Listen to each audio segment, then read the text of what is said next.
As we get deeper into the pandemic every day, more questions seem to come up than answers. That's why we have our medical expert, Dr. Payal Kohli, joining us live to help make sense of it all. Hey, Doc. So before we get to viewer questions, we want to ask you about the other topic on everyone's minds, the election. With 2 weeks left until Election Day, more than 34 million Americans have already voted, but that still leaves millions who will head to the polls on November 3rd. So we need to hear from you. How should they be prepared to spend time around many people waiting in line? That's a good question. And also sharing things like voting booths, pens.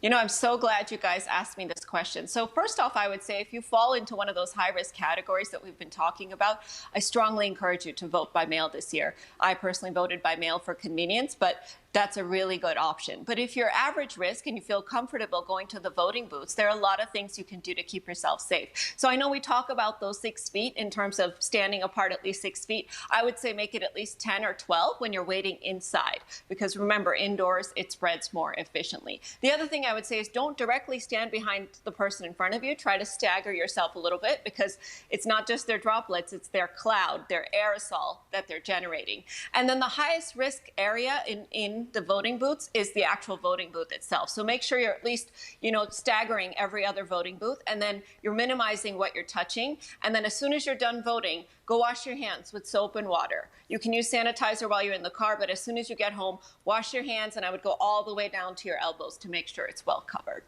All right, Doc, we have a viewer question from Marcella. Also my grandmother's name, also tattooed on my arm.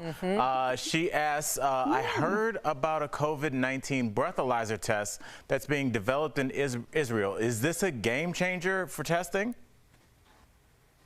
Marcella and Marcella L's grandmother, I'm so glad you asked this question, because it seems like in this race for the vaccine, we've forgotten all about testing. And remember, testing is one of those 3 pillars: testing, tracing, and treatment.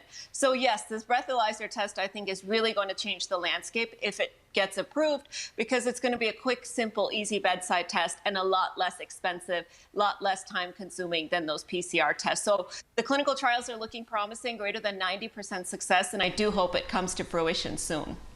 Thank you, Doctor. Gosh, I know.